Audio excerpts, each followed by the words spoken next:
दोस्तों, जो बीपीएससी 4.0 जितने भी लोग मेहनत कर रहे हैं वे हिंदी का ये प्रीवियस ईयर पेपर है और ऐसे ही कम से कम 50-100 सेट देने वाले हैं। तो अपना आए तो इस चैनल को सब्सक्राइब कर लीजिए और हम चलते हैं अपने क्वेश्चन की तरफ। ये प्रीवियस ईयर पेपर ये 3.0 का ये क्वेश्चन है जो इसमें। तो सबसे पहले हम प्रीवियस पेपर को बारे में आकलन करना पड़ता है और जब तक हम उसको आकलन नहीं कर पाएंगे तब तक हमें आगे बढ़ना मुमकिन है। तो हम पहले प्रीवियस ईयर से 3 पेपर हुआ है उसको कराएंगे, उसके बाद से हम सेट कराएंगे। कम से कम 80-85 सेट कराने वाले हैं। तो इस चैनल को आप सब्सक्राइब कर लीजिए। जैसे ही अपना हम चलते हैं, कह रहे हैं कि हिंदी साहित्य के इतिहास को कितने कालों में बांटा गया है। तो हिंदी साहित्य के इतिहास को कितने कालों में बांटा गया है बताइए। हिंदी साहित्य के इतिहास को कितने कालों में बांटा गया है हमें ये बताना है।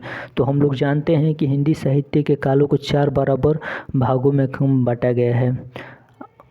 तो यहाँ पर क्या चलेंगे, ये ऑप्शन नंबर ए बी हो जाएगा। हिंदी साहित्य के इतिहास को कितने कालों में बांटा गया है, तो ये 4 कालों में बांटा गया है। उसके बाद से हम लोग इधर आएंगे।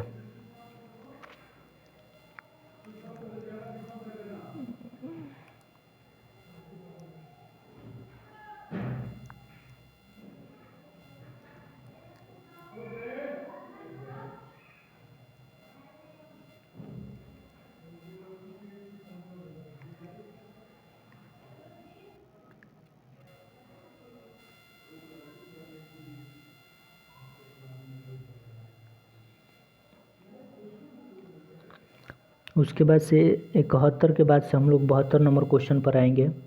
कह रहा है कि कबीर का जन्म कब हुआ। तो यहाँ पर हमें बताना है कि कबीर का जन्म कब हुआ। 1378 में कबीर का जन्म हुआ। 1300 क्या हो जाएगा, 1378 में कबीर का जन्म हुआ। कबीर का जन्म कब हुआ, तो कबीर का जन्म 1378 ईस्वी में हुआ। उसके 73 नंबर विद्या कह रहा है कि विद्यापति की भाषा क्या है। तो वहाँ पर हमें बताना है कि विद्यापति की भाषा क्या है। तो विद्यापति को हम लोग जानते हैं कि विद्यापति की भाषा क्या है। विद्यापति की भाषा ये मैथिली है। उसके बाद से आगे हम लोग क्वेश्चन देखेंगे। कहे मैया मैं नहीं माखन खायो, ख्याल परे पे सखा सभे मिल मेरे लपटायो। तो कह रहा है कि मैया मैं नहीं माखन खायो, ये पंक्ति किसकी पूछा जा रहा है। ये पंक्ति सूरदास की है। तो ये पंक्ति किसका है, तो ये पंक्ति ये सूरदास का है।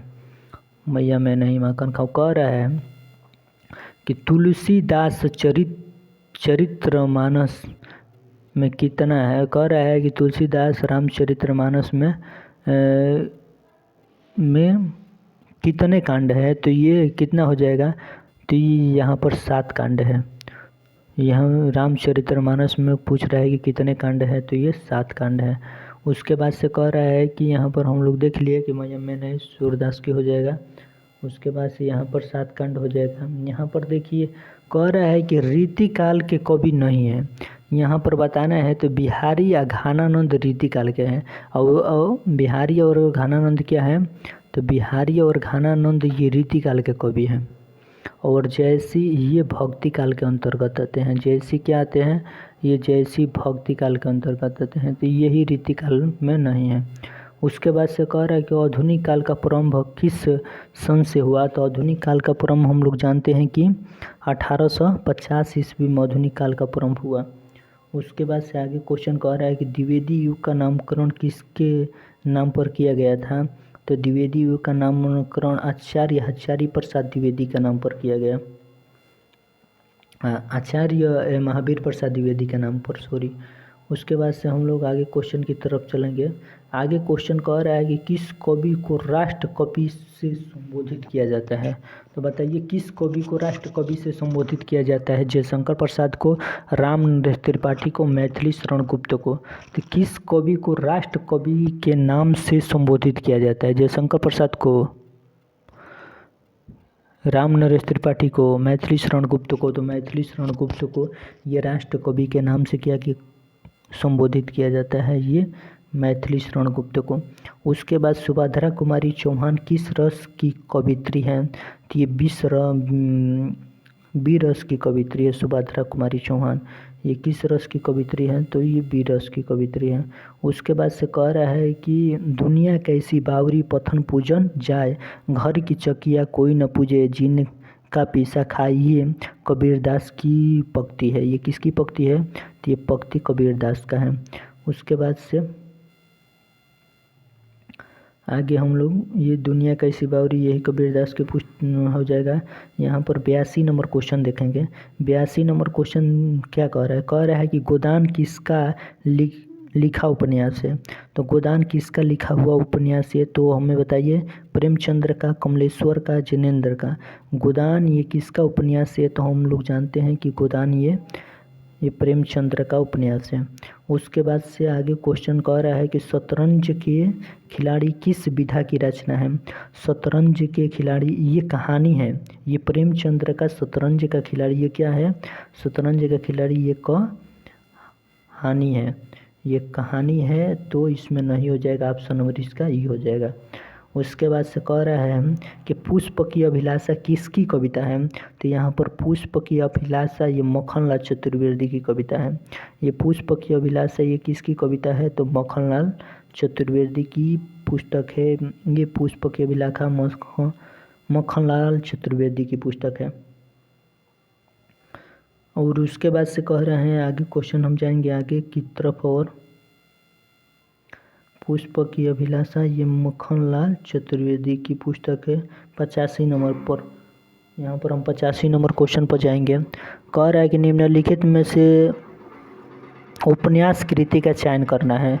तो यहाँ पर जो कर्मभूमि, गोदान और उसने कहा, ये सभी क्या है, ये सभी उपन्यास है। ये सभी क्या है, तो ये सभी उपन्यास है। जितना है कर्मभूमि, गोदान और उसने कहा, ये सभी क्या है, उपन्यास है। तो एक से अधिक ऑप्शन नंबर ये डी हो जाएगा। उसके बाद से यहाँ पर कुछ हम लोग ये क्वेश्चन को पढ़ेंगे और इसको पढ़कर हमें क्या करना है, हमें पढ़कर इसको उत्तर देना है। तो यहाँ पर कह रहा है ना, कह रहा है कि यहाँ मनुष्य विविधता के क्वेश्चन 46 नंबर क्वेश्चन देखिए। कह रहा है कि मनुष्य विविधता की दृष्टि का सर्वाधिक चिंतनशील प्राणी है। तो मनुष्य विविधता की सृष्टि का सर्वाधिक चिंतनशील प्राणी है। सर्वाधिक चिंतन कह रहा है कि मनुष्य विविधता की दृष्टि का सर्वाधिक चिंतनशील प्राणी है।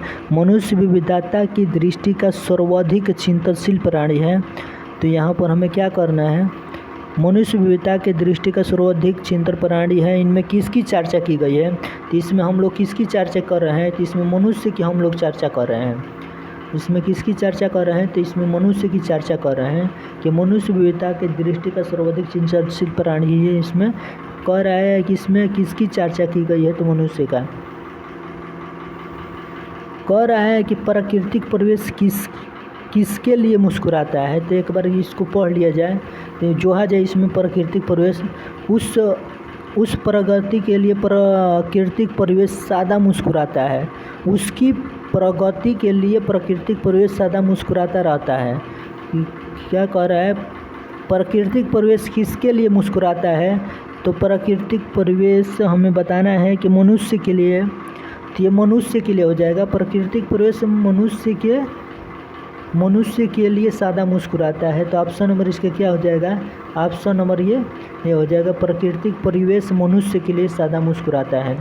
उसके बाद से आगे कह रहा है,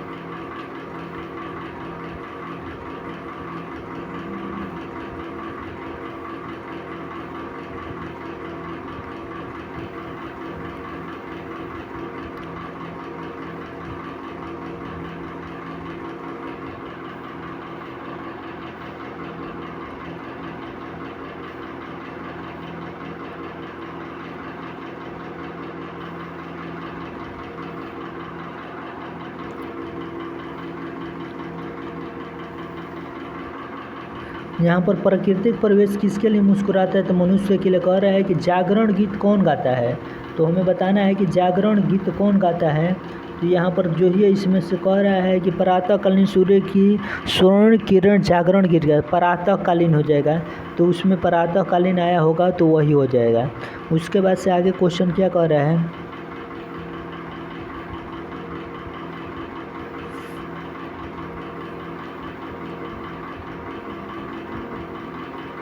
प्रातःकाल। कह रहा है वाटिका के पुष्प किसका पथ सुरभित करते हैं।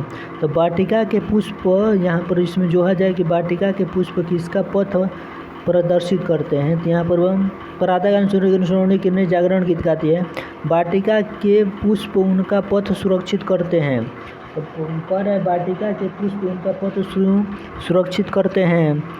तो वाटिका के पथ ये सुलभ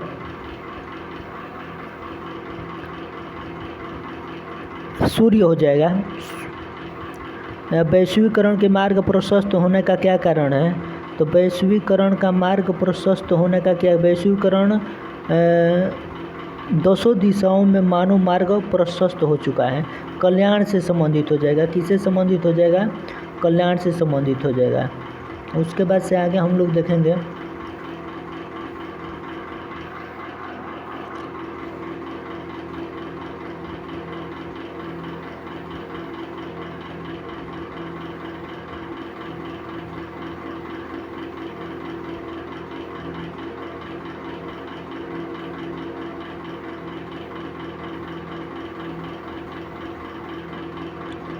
यहाँ से हम लोग क्वेश्चन देखेंगे। कह रहा है कि मनुष्य अपनी सफलता और प्रसन्नता के लिए बचपन से ही प्रयत्नशील रहता है।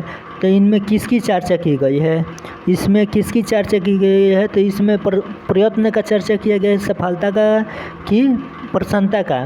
तो मनुष्य अपनी सफलता और प्रसन्नता के लिए बचपन से ही प्रयत्न, इसमें मनुष्य की चर्चा किया गया है। तो 91 का क्या हो जाएगा, इसमें 91 का इसका 91 का ये हो जाएगा। इनमें से कोई नहीं, क्योंकि इसमें से कह रहा है किसकी चर्चा की गई है, इसमें मनुष्य का चर्चा किया गया है। उसके बाद से कह रहा है कि गतिशील रहने की ऊर्जा कब मिलती है। तो गतिशील रहने की ऊर्जा कब मिलती है, हमें ये बताना है। तो गतिशील इसमें जो है जाए कि कह रहा है कि सहजानुभूति में गतिशील रहने की ऊर्जा मिलती है। तो हमें क्या आ जाएगा, ऑप्शन नंबर सी हो जाएगा। ऑप्शन नंबर ये क्या हो जाएगा, ऑप्शन नंबर ये सी हो जाएगा कि सहजानुभूति में गतिशील रहने की ऊर्जा मिलती है। उसके बाद से आगे चलेंगे। क्वेश्चन कह रहा है कि बच्चे को हंसने की इच्छा कब होती है। माँ को देखकर, मुस्कान देखकर, माँ की मुस्कान देखकर। आगे पढ़ो जाए कि बच्चों को देखने की, बच्चे की मुस्कान देख हंसने की इच्छा जाग जाती है। माँ की मुस्कान देख हंसने की इच्छा जाग जाती है। यहाँ पर कह रहे हैं कि बच्चे को हंसने की इच्छा कब जागती है। तो माँ की मुस्कान देखकर बच्चों की हंसने की इच्छा जाग जाती है। और कह रहा है कि पिता की उंगली पकड़कर किसे भागने की इच्छा होती है।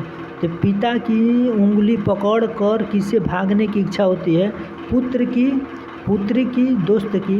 तो पिता पुत्र और पुत्री दोनों की हो जाएगा। इसमें क्या हो जाएगा, इसमें एक से अधिक हो जाएगा, पिता और पुत्र दोनों हो जाएगा, पुत्र और पुत्री दोनों का हो जाएगा।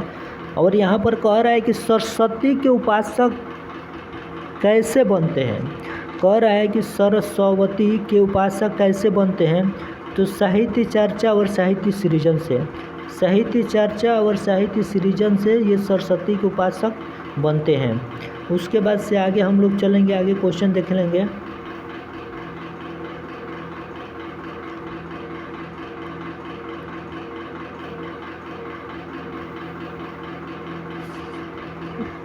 इसमें कह रहा है कि पर्वत के झरते और झरने से अपनी संगीत से परिवर्तित प्रदेश संगीतमय बना देते हैं। तरंगों से मचलती सरिता अपने निकटवर्ती क्षेत्र को हरा भरा कर देती है। पर्वतों से लुढ़कता पाषाण सरिता को गतिशीलता के संग बहकर कल्याणकारी शिव बना देता है।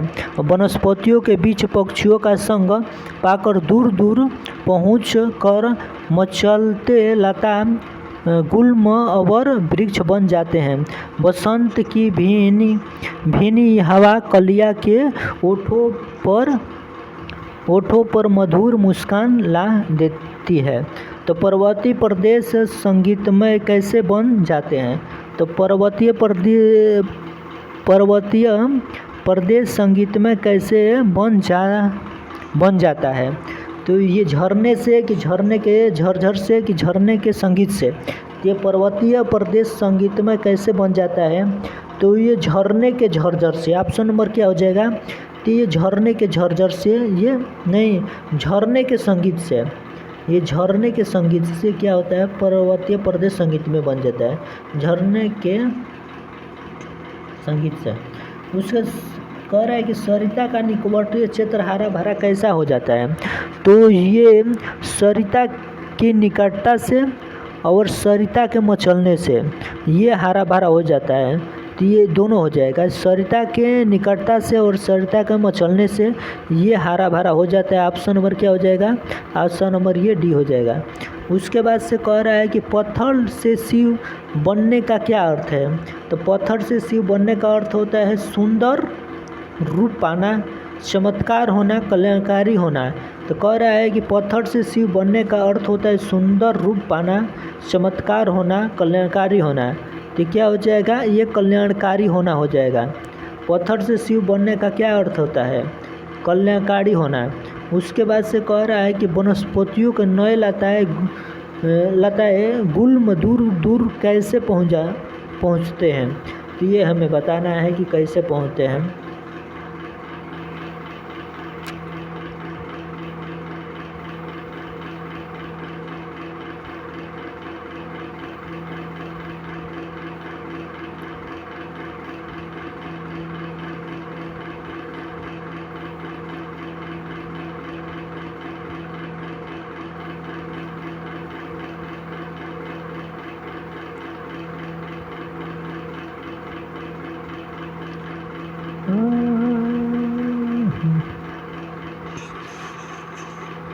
यहाँ पर ये क्वेश्चन है, यहाँ से हम लोग देखेंगे। 1 मिनट।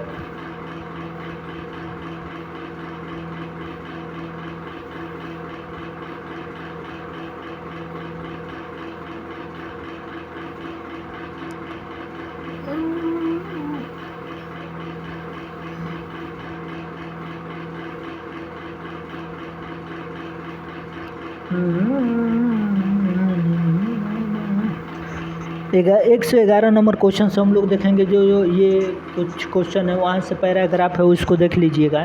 कह रहा है कि स्वर संधि का चयन कीजिए। तो स्वर संधि हमें कह रहा है यहाँ पर ये व्यंजन संधि है। जगदीश में व्यंजन संधि है, जगतधन इस परोपकारी, पर धन उपकारी। आइए सतधन इस दोनों में व्यंजन संधि है। परोपकारी में ये स्वर संधि है। परोपकारी में कौन सा? परोपकारी में स्वर संधि। ऑप्शन नंबर इसका बी हो जाएगा। विसर्ग संधि का हमें चयन करना है। नमः धन ते नमस्ते। ऑप्शन नंबर क्या हो जाएगा? नमः धन ते, ये विसर्ग संधि हो जाएगा। नमः धन ते ये विसर्ग संधि हो जाएगा। उसके बाद से कह रहा है कि दयानंद का संधि विच्छेद।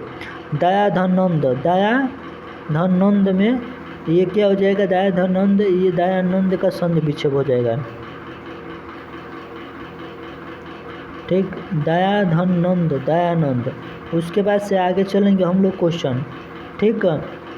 उसके बाद से हिंदी में मास के कितने भेद हैं? तो हिंदी में मास के कितने भेद हैं? हिंदी में मास के कितने भेद हैं? तो हिंदी में मास के कितने भेद हैं? 5, 6, 7। तो हिंदी में मास कह रहे हैं, समास के कितने भेद हैं? हम लोग यहाँ पर इसका दयानंद होगा। तो हम लोग जानते हैं कि ये 6 होता है, समास हिंदी में 6 होता है। उसके बाद से यहाँ पर पूछ रहा है कि कर्मधारय समास को हम लोग चयन करना है। यहाँ नील, ये काली टोपी, चौमासा और नीलकमल। नीला है कमल, नीला है कलम, ये बहुब्रीहि हो जाएगा। काली टोपी, काली है जो टोपी, तो काली टोपी।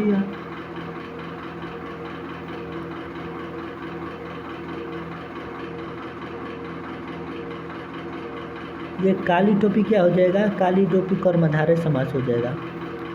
उसके नीलकंठ क्या है? नीलकंठ में ये बहुब्रीहि समास है। नीलकंठ में क्या है? नीलकंठ में बहुब्रीहि समास है। उसके बाद से व्याकरण शब्द, सब्जेक्ट का परिभाषित शब्द क्या हो जाएगा? यहाँ पर वही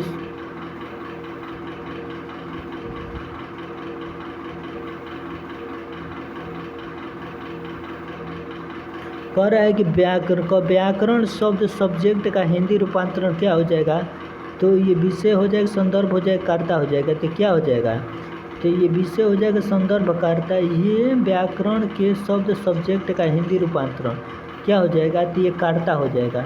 ऑप्शन नंबर ए क्या हो जाएगा, ऑप्शन नंबर। उसके बाद से आगे करें, व्याकरण के शब्द वर्ब का हिंदी रूपांतरण क्या हो जाएगा, तो व्याकरण के शब्द वर्ग का हिंदी रूपांतरण ये क्रिया हो जाएगा। उसके बाद से कह रहा है कि शुद्ध परिभाषित हिंदी शब्द का चयन कीजिए। शुद्ध परिभाषित हिंदी शब्द का चयन कीजिए, तो जल, हवा, निर्वायु और जलवायु। तो यहाँ पर जलवायु होगा, क्या हो जाएगा, ये जलवायु हो जाएगा। उसके बाद से कह रहा है कि वो आज धीरे धीरे चल रहा है। धीरे धीरे क्या है, तो इसमें धीरे धीरे व्याकरण की दृष्टि से एक क्रिया विशेषण है। ये क्या है हमें बताना है, तो हमें ये क्रिया विशेषण है। ऑप्शन नंबर क्या हो जाएगा, ऑप्शन नंबर ये बी हो जाएगा, क्रिया विशेषण है धीरे धीरे। उसके बाद से कह रहा है कि पेड़ पर पक्षी चहचहा रही है, तो इसमें कौन सा कारक है, तो ये अधिकरण कारक है। पेड़ पर पक्षी चहचहा रही है, अधिकरण कारक है। उसके बाद से कमर कसना मुहावरे का अर्थ क्या हो जाएगा, पेट लगना, तैयार होना, कमर पर बांधना। कमर कसने मुहावरे का अर्थ होता है पेटी लगाना। कमर कसना मुहावरे का अर्थ होना पेटी लगाना होला। उसके बाद से आगे कह रहा है कि किस्मत खुलना मुहावरे का अर्थ क्या होता है, भाग्य चमकना, भाग्योदय होना, भाग्य पलट होना। एक से अधिक हो जाएगा, ऑप्शन नंबर ये डी हो जाएगा। उसके बाद से कह रहा है कि मुंह में राम बगल में छुरी, लोकपक्ति को ऊपर से मित्रता और अंदर से शत्रुता। उसके बाद धोखे की शक्ति, राम नाम लेकर गाला काटना। ऐसा नहीं, वो ये हो जाएगा ऊपर से मित्रता और भीतर से शत्रुता वाली काम चल रही है। उसके बाद से ये कह रहा है कि आगे देखेंगे हम लोग ये क्वेश्चन।